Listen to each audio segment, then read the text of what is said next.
Is Dan Quinn holding the Dallas Cowboys hostage? All that and more in this episode of the Locked On Cowboys podcast. You are Locked On Cowboys, your daily Dallas Cowboys podcast. Part of the Locked On Podcast Network, your team every day. Locked On Cowboys. Locked On Cowboys. Welcome back to the Locked On Cowboys podcast, part of the Locked On Podcast Network, your team every day. We'd like to thank you for making us your first listen of the day. This episode is brought to you by LinkedIn. LinkedIn Jobs helps you find the qualified candidates that you want to talk to faster. Post your job for free at linkedin.com/LockedOnNFL. That is linkedin.com/LockedOnNFL to post your job for free. Terms and conditions apply. I am your host, Marcus Mosher. You can follow me on Twitter at Marcus_Mosher. Joining me today, as always, is Landon McCool. You can check him out on Twitter at McCoolBCB. On today's show, we're answering some more of your Twitter questions as everybody's trying to air some of their grievances about this Cowboys team. I know it's been, a week since the Cowboys have lost to the Packers. It feels like it was years ago.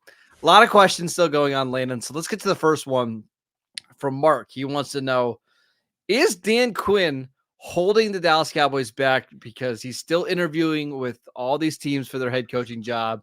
The Cowboys can't interview potential replacements until he decides to leave. And if he doesn't decide to leave, does that mean that the Cowboys are sticking with him? What's your read on this whole situation right now?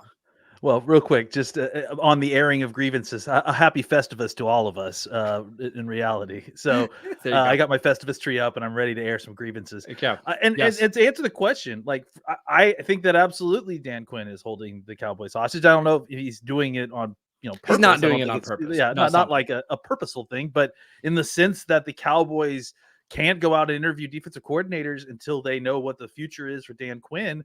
Absolutely. And to be honest, like, I was talking to Marcus about this before show. This is the bed that the Cowboys made for themselves. Like when they decided to kind of bring guys back and wait on trying to roll this thing back, you kind of are putting yourself in a position to potentially lose Dan Quinn and then get the, whoever's left defensive coordinator to come onto the team. So, I think it is kind of a tough situation, right? Because what happens if Dan Quinn leaves and then he takes Joe Witt? If he takes Joe Witt Jr. with him, I mean, or Al Harris, or Al Harris, or both.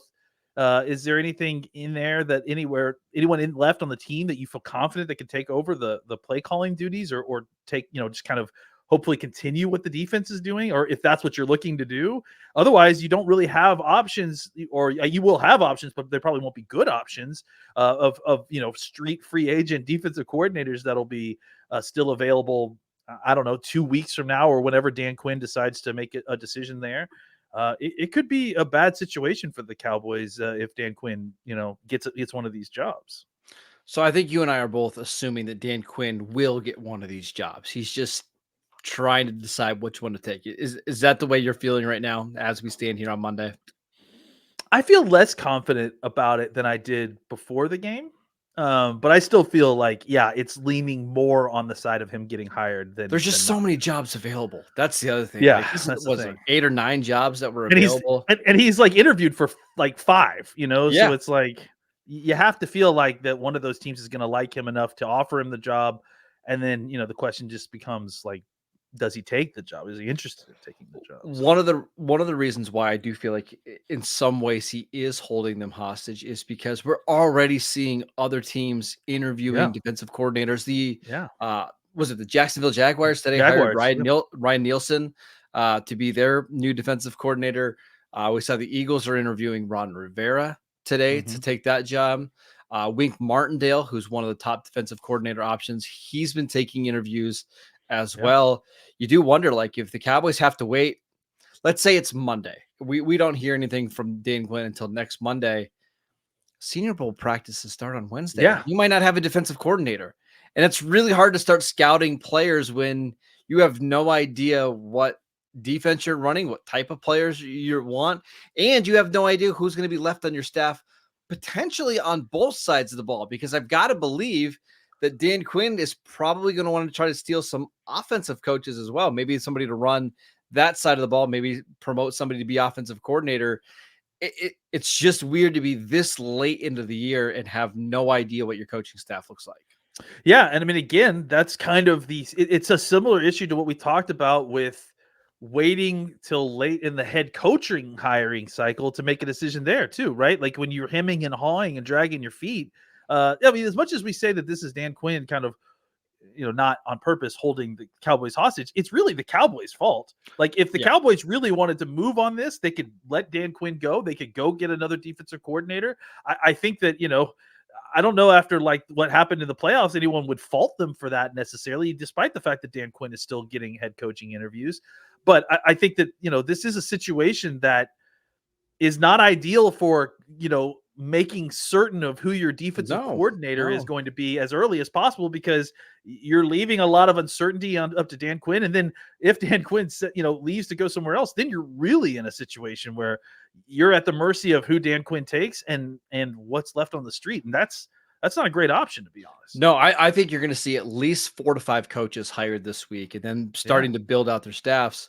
And the Cowboys could just be in a spot where they either have to promote somebody from within that maybe they don't feel great about promoting, or just hire whoever the best candidate is left. And neither of those are great options. So the Cowboys do have the option here of saying, hey, Dan Quinn, we're deciding to go in a different direction. We're not firing you. We're not going to bring you back. Right. But I don't think the Cowboys are going to do that, because there's a 5% chance that maybe Dan Quinn doesn't get a job and they would deem him the best defensive coordinator on the market. So why not just wait this out? Yeah. I mean, it's a pretty awful situation. Honestly, it's like, the Cowboys are in a tough spot because of it. So, we just kind of have to wait and see how this all plays out. Well, but we see this happen to other teams. In the playoffs, like I think the Eagles last year were a great example, right? They go to the Super Bowl, they lose both of their coordinators because they lost in the Super Bowl, right? Like they couldn't hire people until after the Super Bowl. Look how big of an impact that had in the next season. Like they've already fired their new defensive coordinator, and now they're looking for a new offensive coordinator a year later. So we see the impact that some of these late hirings and firings can have. It's a tough spot for the Cowboys to be in, because I also don't know, if you don't bring back Dan Quinn, like who's the best option out there, Landon, to potentially replace him? I mean, I don't love any of these names. Like that's the thing. Even the names of the people that are being interviewed out there, like Matt Patricia. That's exactly my point. Like Adam Schefter's out there trying to tell us that Matt Patricia did a great job with all the opportunity he had at Philadelphia, and it's clearly being written text-wise straight from Adam's phone from the agent onto Twitter.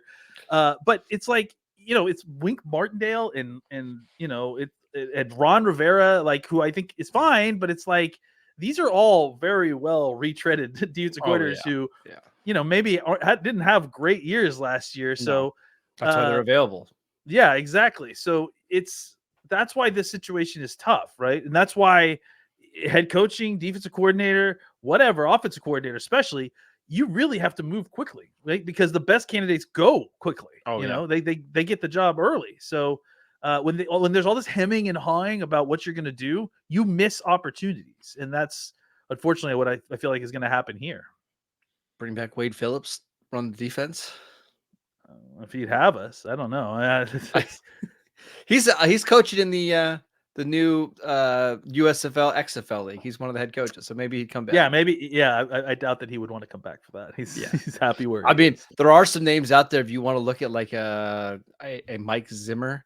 The Cowboys, the other coach that they interviewed for their head coaching job back in 2020 was Marvin Lewis. Maybe you call up Marvin Lewis to see if he'd be interested. It's not great, Landon. It's not great. So we'll just have Buddy Ryan available. Do we have any defensive Rex coordinators? Ryan's available. I'll be honest. The 70s or 80s that we could possibly call. How about Rex Ryan? No. Rob, bring back Rob. No. It's not great. It's going to be a promotion with that. We're just letting you know right now. Yep. Or it's going to be Mike Zimmer. Just to be clear, it very, very likely could be Mike Zimmer. So just go ahead and prepare yourself for that. I like that. I'll take Mike Zimmer. All right, that is it for. No, it's not for today's show. We No, got it's more not. questions to get. Let's talk about the Cowboys being all in for the 2024 season, if that's even really possible. We will get to that next. This episode is brought to you by LinkedIn. At the start of the new year, every small business owner is asking themselves the same question: what's the one move that I can make that'll take my business to the next level? LinkedIn Jobs knows that your success all depends on the team that you surround yourself with. That is why LinkedIn Jobs has created the tools to help you find the right professionals for your team faster and for free. LinkedIn isn't just another job board. LinkedIn has a vast network of more than 1 billion professionals, which makes it the best place to hire. Hiring is easy when you have this many quality candidates. So easy, in fact, that 86% of small businesses get a qualified candidate within just 24 hours. It's why small businesses rate LinkedIn Jobs #1 in delivering quality hires versus leading competitors. LinkedIn also knows that so many small businesses are wearing so many hats right now, and it might be hard to maybe you don't have the time or the resources to hire. Thankfully, with LinkedIn, that process is so quick and easy. Post your job for free at linkedin.com/LockedOnNFL. That is linkedin.com/LockedOnNFL to post your job for free. Terms and conditions apply. Welcome back to the Locked On Cowboys podcast. We want to let you know that Locked On has launched the first ever national sports 24/7 streaming channel on YouTube. Locked On Sports Today is here for you 24/7, covering the top sports stories of the day with the local experts of Locked On, plus our national shows covering every league. Go to Locked On Sports Today on YouTube and subscribe to the first ever national streaming podcast. Lena, let's get to some more questions. We've got one from Gorn. He wants to know, assuming this is an all-in season, which we can debate whether this is going to be an all-in season or not, does that limit what you do in the draft and in free agency? Does that change the way that you think about how to build your roster? Well, you can tell I'm about to go all in on this question because I had to take the sweater off and really kind of get going. Listen, I tend to think that we throw this term around a lot, all going all in and what that looks like. I just don't think that the Cowboys are interested in ever doing that. I just don't think that that's something that they are that they're going to do. And to answer the question, I think going all in means being willing to trade future assets to gain advantages for this season, whether that be trading a veteran that you think may have value for another team, but you're looking for something more immediate right now, or trading draft picks to get somebody who you think can help you right away. Trading future draft picks to move up in the draft to try to get an impact player. Sure. We've seen that happen several times. Maybe the Cowboys move from 24 to 12 to try to get the top X Brock player. Powers, sure. Whatever. So I would say, what you kind of suggested the other day, where the Cowboys potentially trade their first round pick for someone like Derrick Brown, that would be kind of an all-in move, right? But I just don't think the Cowboys are interested in doing that. They just haven't. We talk about it a lot, but they would prefer to kind of continually be in the game and have more and multiple shots at trying to get to the Super Bowl than to push all the chips in at once. And now we can have a whole debate on whether that's a good idea or not, or whether that is what they need to do in order to get to the Super Bowl. But I do think that, as much as they may be trying to sell us on the idea of an all-in season because it's the last year in Dak's deal, this is probably the last year of Mike McCarthy unless things change. I just don't believe it. I have a hard time. And I think if you were going all in, you wouldn't allow a lot of the uncertainty that's going on at defensive coordinator. You would, what I'm saying? Like you would be making moves now to change the immediate present. I tend to think that it feels less like an all-in year and more like a make them prove it year, which are very different things. Yes, right? I agree. Because I'm there. Because I think the make them prove it year doesn't include, all the financial and asset additions that an all-in year does, right? Where you just basically are pushing every single available resource into this season in order to optimize the most amount of wins and optimal, results for this year. What they're doing with Dallas this year now is basically, okay, well, this is it, guys. And then not really kind of changing any of their operating procedures. Now, I wouldn't be shocked if their standard operating procedure changed this season because of analytics hires. And now that the analytics team is kind of more ingrained into the front office, I wouldn't be surprised if we saw some shifts in behavior, and especially in free agency and the draft, based on that.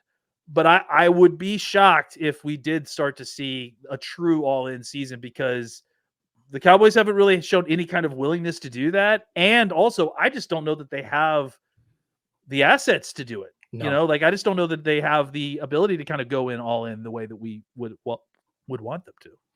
I also don't think it's an all-in season because you still have a pretty young core of like elite players with CeeDee Lamb, Micah Parsons, Tyler Smith, DeRon Bland. Like those are 4 all-pro players that are all like under the age of 26, right? So they're not going to want to throw away their future just to try to compete this year. So that's part of the thing. I also want to get to another part of Gordon's question, because he said, if this is an all-in season, will that limit what you do in round one, such as wanting to get a player that has immediate the potential to have an immediate impact rather than taking players for the long term? So like he get an example of like, hey, could you draft a running back in round one or an off the ball linebacker in round one, because we need those guys to come in and play right now, rather than we're taking an offensive tackle, a developmental offensive tackle who's clearly not ready to play right now. Yeah. I mean, I think that's a very good point. And I think that's going to be the tell, right? That's going to be again, I don't think that this is a true all-in season. I don't think they do true all-in season, but I do think that they will do something like that. And they have in the past. Obviously, Zeke is the best example of that, right? Where they will go and draft a player that they think has an immediate impact that can help this team sooner than later. But yeah, I mean, I still think that that's different than completely going all in and trading assets to go get a player like that. Like, I think if one fell to them and they drafted a guy like that. See, that's the thing, is that like when you're talking about drafting in the 20s, like you're in range to draft a running back anyways, right? Like that's late first round is where, if there's a special back in this group, and there's not really. I mean, the Michigan kid is probably the closest thing, right? I haven't, to be fair, I have not done enough. I mean, most draft analysts believe like the first running back to come off the board will be like in the 50s. Yeah. Okay. So then I would say traditionally this would be the kind of area where you would draft a super top end running back, or maybe a really good off ball linebacker. Anyways, like even if like you weren't going all in, because just there, it's where the value sort of starts to meet the position. And depending on where the value of the draft is overall, like if you don't have a first round graded player at 24 or wherever the Cowboys are picking, then you kind of have a lot more options that as far as value wise, because you just you don't have any first round options. So I just don't know that, like, I could see a season, I could see a situation where the Cowboys draft a running, well, I mean, again, if there isn't one available, but hypothetically, generally, I could see a situation where this team would be interested in drafting a running back, but not necessarily viewing it as a, all the chips pushed in season. Well, I was going to give you a different position. I could see like center being around one, because they could feel like, hey, we need a guy that could come in right now. We're not signing Tyler Biadasz.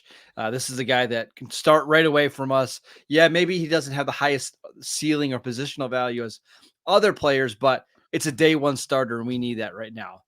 When in all reality, that's still a pick for the future. You know what I mean? Like, yeah, sure, totally. Lineman. So I could see something like that happening. Yeah, and honestly, I think that's likely to happen. I think that's likely to happen as well. I think center is a great position to take at 24, especially considering everything. I feel like this team has missed high-end center play for a while. I think Biadasz has been great. He's been was a Pro Bowler. Yep. I think he's giving you good stats. I just feel like there could be a little bit more for a team that really relies on the center play. Let's be honest, a lot. Yeah. I'm just so thankful there's not a high end running back in this class, so we don't have to do that whole running back you don't have to deal discussion. with it. Yeah. Yeah. Graham Barton from Duke. You're going to be at the Senior Bowl. That's your center prospect to watch. Also, the kid from Oregon. That's the kid. That's the guy. Well, I got to watch Barton, so I don't know. Again, Yeah. I just got started. So we listen. Senior Bowl starts next week. We got a little bit of time. We'll get you ready for the draft. Later, let's answer some more Twitter questions, including, geez, this one.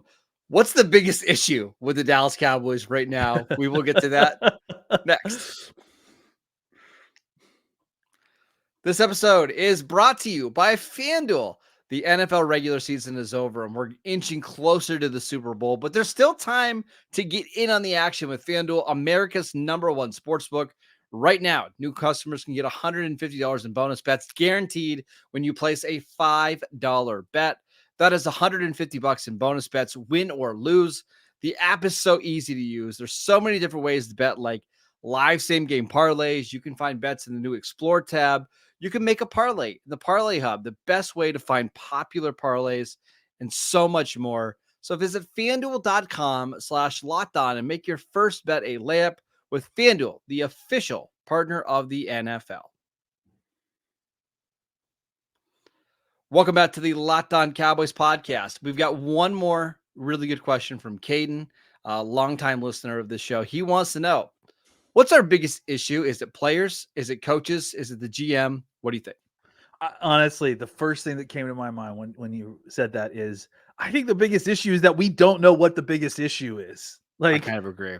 I mean, that's the problem, right? Like how much of years and years of tinkering with this and that and this and that, and then it's the blocking, it's the run defense, it's the pass defense, it's like we've been constantly chasing our tails on this and trying to solve problems in multiple different ways, and ultimately it ends up kind of being the same thing, and it's that's why it's so frustrating. I think I tend to think that the biggest issue is that for whatever reason, this team really struggles to start fast in the playoffs and against good teams. If I'm going to put just a thing onto it, an issue like that kind of, I felt like encompasses what the problems are. I don't know what the solution is. I don't know, is it a personnel problem? Is it a coaching problem? Is it a scheme problem?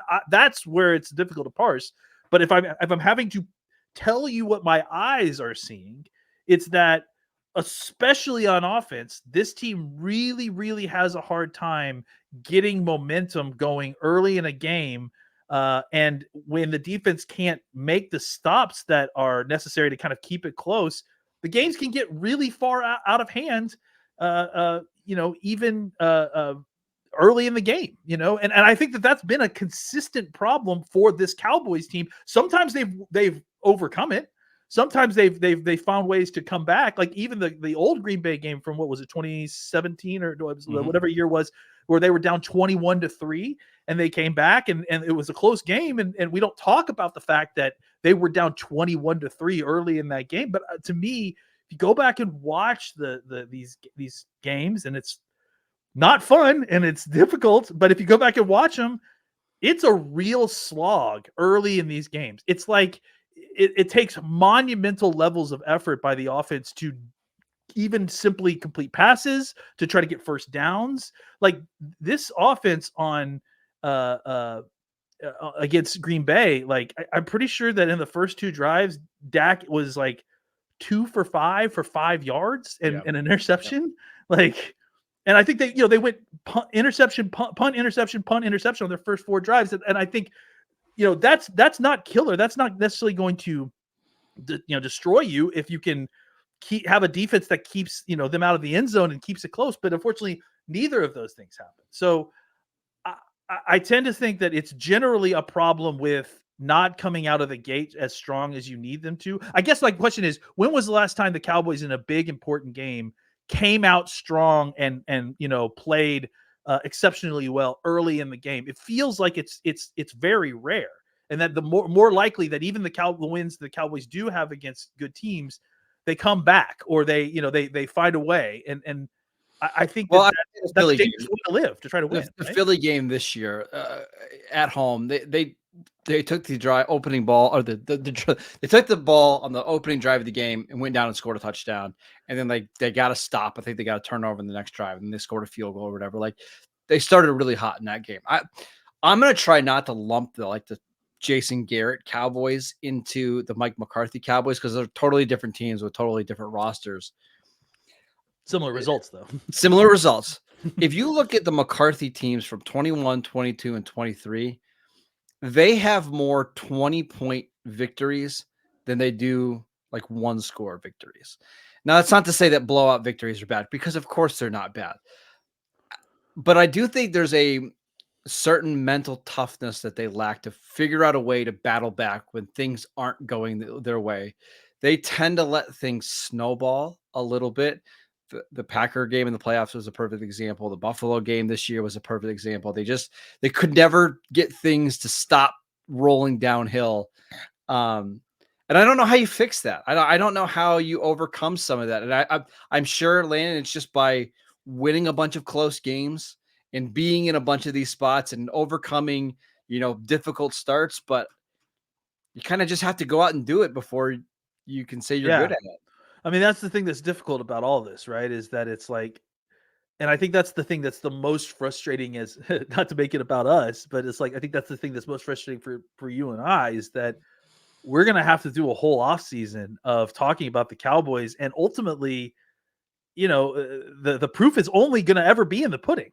Like there's no way that we can feel that the Cowboys have overcome this, or, done something to fix this, until they get into the playoffs again next year and prove it otherwise. Well, so I kind of think the Miami game and even the Detroit game that they won messed with their psyche a little bit, right? Because the Miami game, they needed to get one stop at the end of that game to win. They couldn't get it. Against Detroit, they got the interception that they needed to win that game. The offense messes up that final sequence, and then the defense lets Jared Goff and the Lions go right down the field. They scored the 2-point conversion, albeit with whatever that penalty. Yeah. And the Cowboys got the win, but all everybody was talking about all week was, hey, the refs messed us up and all that kind of stuff. Not the Cowboys got the stop that they needed to win this game. They've got to figure out a way to close these games better. And I think doing that more consistently will give this team the confidence that they need when they go into a big game. Like, hey, we've done this a million times before. Let's go do it again. That's all. It's funny, right? Because like you just talked about them needing to finish stronger. I just talked about them needing to start stronger. And honestly, it kind of plays out that way because the Cowboys are such a good, was it third quarter team? Or they were during the regular season, I think that we need to see more consistent play from this team throughout games, I think is what it is, right? Not just against bad teams. Who cares if you blow out the Panthers by 20 points? Nobody cares. Yeah. I mean, because ultimately, even the Philadelphia game, I mean, it's kind of tough to call them a great team after what we saw the last, few weeks. But, it's like that they need to find ways to start these games out and finish them better, or at least one or the other. Like you can't be bad at both, right? Like you got to either start strong and then, kind of like try to grind these teams out, or you got to be able to finish strong and come back and make up for early mistakes. But, that's why this is, again, frustrating, is that we're kind of talking about nebulous, platitudes at this point, but we don't, it's hard to discuss the specifics when it feels like everything has been changed out or manipulated or tweaked in some way, and it still doesn't quite make a difference. That's why I don't want this to sound like typical cliche coach talk or, talking head talk on ESPN or whatever. Hey, this team's got to be tougher, right? Yeah, I know. It's not that, but I think there is an ounce of truth in that, where like you think about like the last couple of years, like what was the best road win that they've had? And you really got to start like really thinking about like the awesome road wins that they've had against somewhat decent teams. I think the Vikings last year in 2022 was probably the best game. They absolutely obliterated Minnesota. But other than that, there aren't many to go off of. And maybe that's one of the issues that Mike McCarthy is going to try to solve this offseason. That is it for today's show. We want to thank you for making Locked On Cowboys your first listen every single day. Go check out our channel on YouTube. We post videos every single day over there. Go download the podcast wherever you get your podcasts. We are free and available on all platforms. Follow Landon on Twitter at McCoolBCB. I'm at Marcus_Mosher, and we will see you right back here tomorrow.